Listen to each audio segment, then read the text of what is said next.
जिल्हा परिषद प्राथमिक शाळा सोमठाणदेश इयत्ता 4थी मध्ये शिकत आहे. ज्ञानेश्वरांची ज्ञानेश्वरी तुकोबांची गाथा आयुष्याचा अर्थ सांगते. झुकतो तेथे माता, झुकतो तेथे माता. नमस्कार. आदरणीय व्यासपीठावरील विराजमान प्रमुख पाहुणे, मान्यवर, परीक्षक, गुरुजन वर्ग आणि माझ्या बालमित्रांनो, माझे नाव मानसी बाळासाहेब मंग. मी जिल्हा परिषद प्राथमिक शाळा सोमठाणदेश तालुका येवला जिल्हा नाशिक इयत्ता 4थी मध्ये शिकत आहे. माझ्या वक्तव्याचा आजचा विषय आहे माझे स्वप्न. मी होणार एक आदर्श भावी शेतकरी खास. कडाक्याचा ऊन असो की सोसाट्याचा वारा, कडाक्याचा ऊन असो की सोसाट्याचा वारा, नेहमी बरसत असतो तो ओल्या चिंबधारा, ओल्या चिंबधारा. तरी आपला बळीराजा राबतो महिने बारा, महिने बारा. मनी माझा एकच ध्यास, मी मात्र होणार भावी शेतकरी खास, मी मात्र होणार भावी शेतकरी खास. सतत राब राब राबणारा, नेहमी दुसऱ्यांच्या पोटाची कळगी भरण्यासाठी धान्य पिकवणारा, आपल्या लेकराबाळाचा विचार न करता त्या काळ्या आईची ओटी बांधणारा, आणि सणासुदीच्या काळात आपल्या बायकोला साधा निर्णय न घेऊ शकणारा हा आपला शेतकरी बाप कधी सुखी होणार कोणास ठाऊक. आजच्या समाजाची जर परिस्थिती पाहिली तर मला एकच प्रश्न पडतो.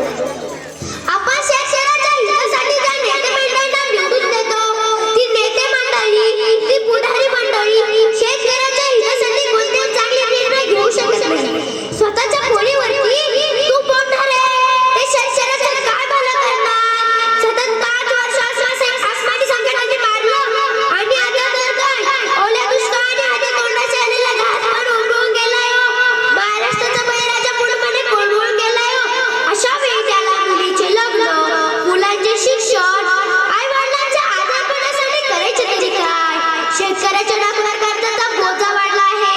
तिकडे तो विजय मल्ल्या 9,000 कोटीचा कर्ज उडविण्याच्या चालान करून गेलाय आणि शासन मात्र एकाही सोसायटीचं कर्ज माफ करू शकत नाही.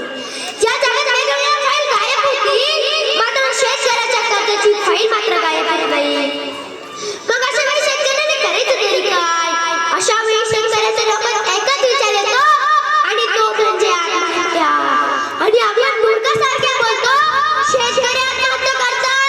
किती सहन करायचं त्या शेतकऱ्याने. एखाद्या शेतकऱ्याने आत्महत्या केलेल्या कुटुंबाला भेट देऊन बघा, रात्रभर तुम्हाला झोप लागणार नाही. मग त्या शेतकऱ्याचे काय हाल होत असतील.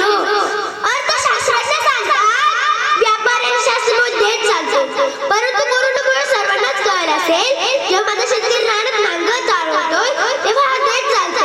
मग मला सांगा, पेट्रोल टाकताना गप्पा उघडून पेट्रोल भरतात, मेडिकल वाला तेवढे पैसे मोजतात, सोनाराच्या दुकानात गेले की सोनाराच्या दुकानात खाली मान घालून नोटा मोजतात.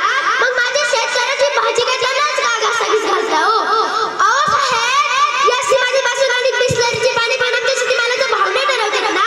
पण जेव्हा मी शेतकरी होईल ना, तेव्हा माझ्या शेतीमालाचा भाव ठरवायला मला माझ्या बांधावरच यावे लागेल.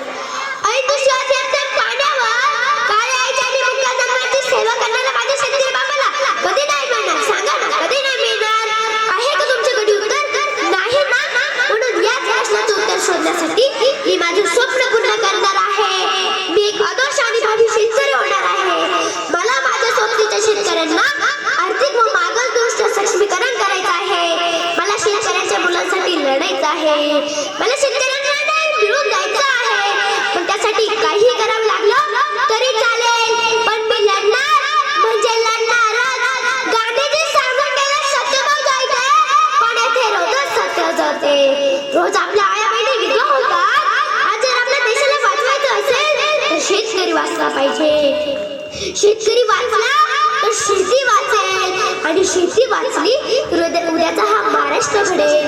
उद्याचा महाराष्ट्र घडवायचा असेल तर उद्याचा एक भावी शेतकरी निर्माण व्हायला पाहिजे.